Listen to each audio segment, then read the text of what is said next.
Salut à tous et bienvenue sur la chaîne. Aujourd'hui, on plonge ensemble dans la saison 2 de Sandman, une aventure pleine de mystères, de magie et de retournements de folie. Vous allez adorer découvrir tous les secrets de cette nouvelle saison, alors restez bien jusqu'à la fin, ça vaut vraiment le coup.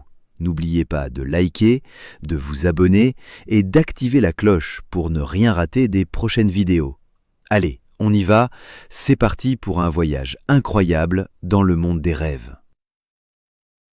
Dès les premières minutes du pilote de la saison 2, intitulée « Saison des brumes », on retrouve Rêve qui souhaite clairement chambouler son royaume, le monde des rêves. Pour marquer ce nouveau départ, il se construit un tout nouveau palais, un vrai bijou.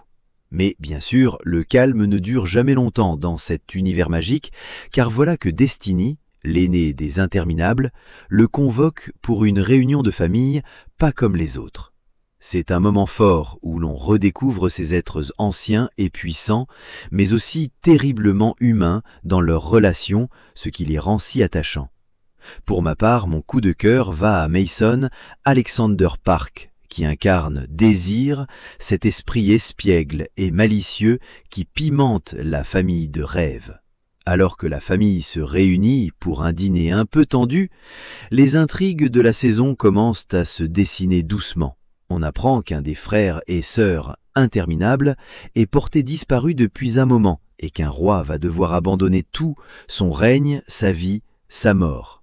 Une bataille ancestrale se prépare avec des clashs et des retournements à prévoir. C'est une prophétie signée Destiny, bien sûr. Quand Rêve pense à Nada, cette reine humaine qu'il a aimée mais abandonnée il y a des siècles en enfer, Désir lui rappelle ce souvenir douloureux. Destiny, fidèle à lui-même, veut que tout le monde reste sagement au château pour un petit dîner, mais Rêve décide de prendre les choses en main. Il part sauver Nada de sa prison infernale. Ce voyage va le mener droit en enfer, où on retrouve Lucifer Morningstar, incarné par l'incroyable Gwendoline Christie. La saison 1 nous avait déjà offert une superbe performance de Lucifer, et on sent que son ressentiment envers Rêve est loin d'être éteint.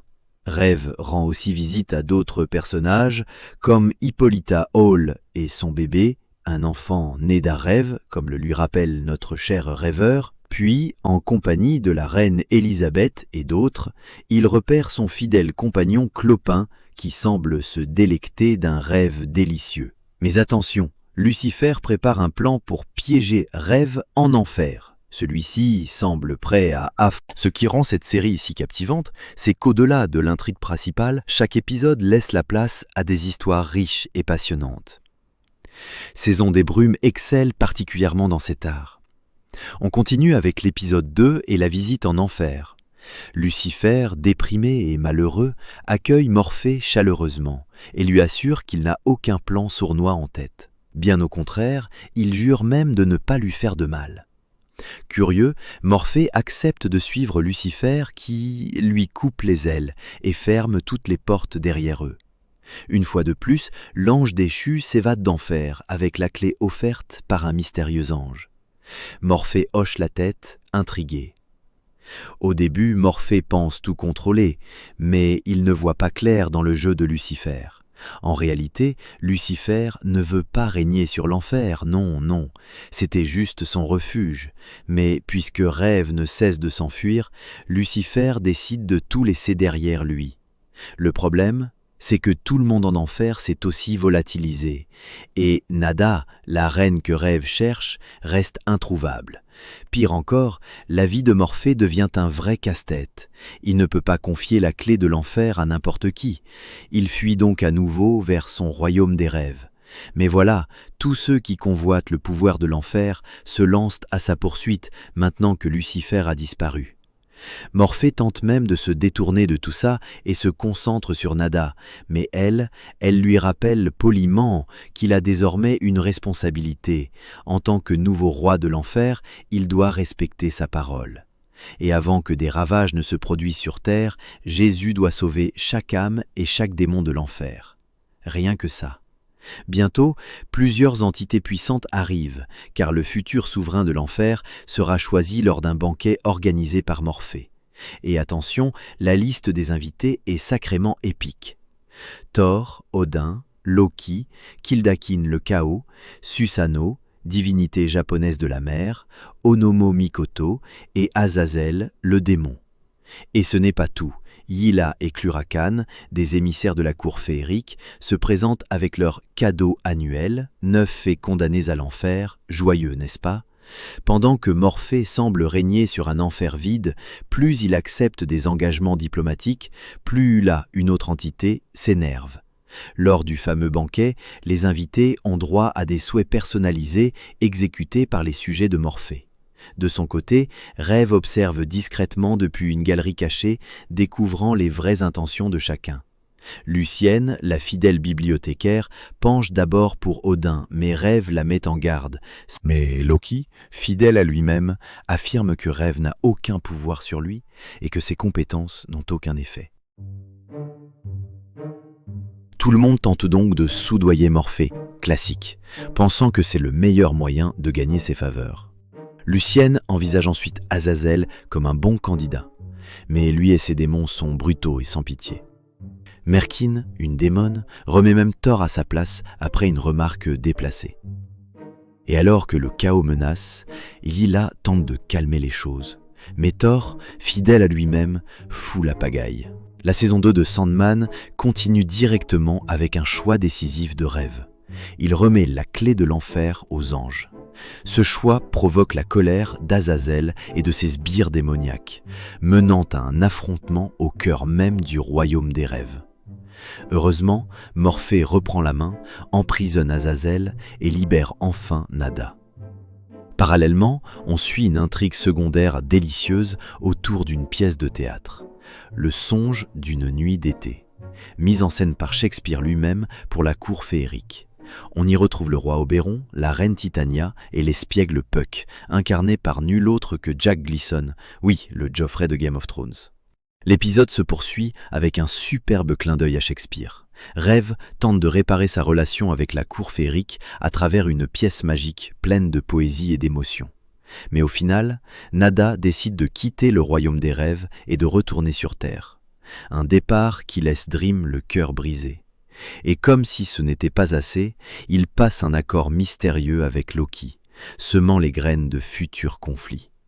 Toujours secoué par le rejet de Nada, Dream est approché par Delirium, sa sœur fantasque, qui lui demande de l'aide pour retrouver leur frère perdu, Destruction. Dream accepte, un peu à contre-cœur, espérant secrètement recroiser Nada au fil de leur voyage. Leur quête les entraîne dans le monde humain, à la rencontre d'anciens compagnons de Destruction. Mais tout ne se passe pas comme prévu. Leur mission est remplie d'obstacles, et Destruction semble ne pas vouloir être retrouvée.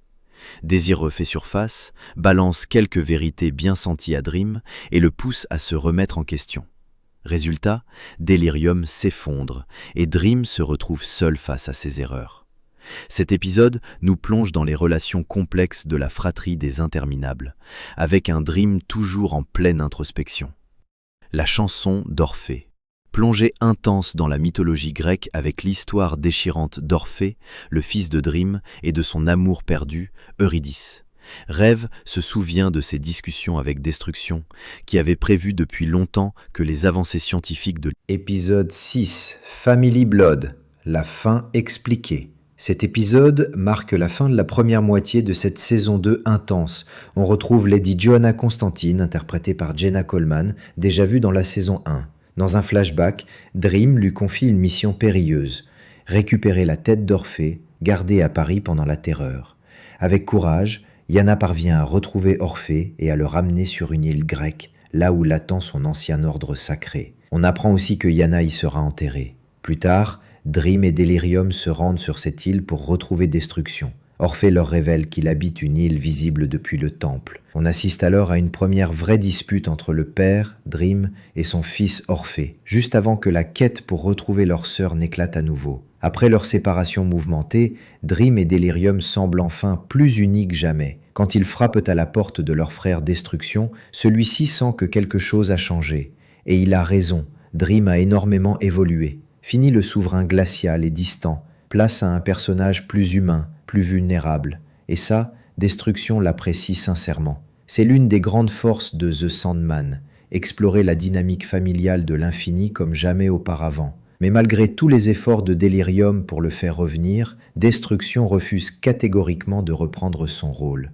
Il préfère disparaître dans un coin de l'univers où plus personne ne pourra jamais le trouver. Et même si ça semble vain, cette quête a rapproché Dream et Delirium et leur a permis d'accepter cette perte. Dans une scène magnifique et poétique, on voit Destruction se transformer en étoile et s'évanouir, laissant derrière lui un vide, mais aussi une paix retrouvée. Alors qu'il s'efface sans intention de revenir, une question nous revient en mémoire. Est-il le roi qui abdique, comme l'avaient prophétisé les destinées au début de la saison? Dream et Delirium repartent, accompagnés de Barnabas, le chien envoyé par Destruction pour veiller sur Delirium et lui tenir compagnie. Mais ce n'est pas fini. Oh non, le nom Family Blood, sang de la famille, prend tout son sens lorsqu'il retourne sur l'île d'Orphée. Dream comprend que s'il demande à Orphée où se trouve Destruction, il devra lui rendre une dernière faveur. Mettre fin à sa vie éternelle pour qu'il puisse rejoindre enfin Eurydice dans l'au-delà. Même si cela le ronge de tristesse, Dream finit par accéder à cette demande. De retour dans son royaume, il se referme dans sa chambre, dévasté, pleurant la perte de son fils. Et juste quand on pense que tout est fini, une dernière scène choc survient.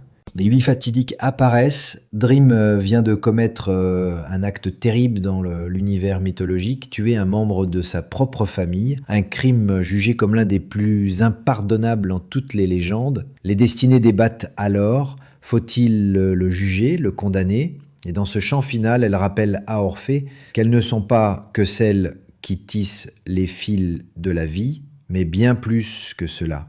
Et voilà, la première moitié de cette saison 2 de Sandman s'achève dans un tourbillon d'émotions, de magie et de mythes puissants. Tu as tenu jusqu'ici, alors tu fais officiellement partie du royaume des rêveurs. Si tu as aimé ce voyage dans l'univers incroyable de Sandman, lâche un petit like, abonne-toi à la chaîne et active la cloche pour ne rien manquer de nouvelles aventures incroyables. Et surtout, n'oublie pas, dans le monde des rêves, rien n'est impossible. Alors reste curieux et continue de rêver.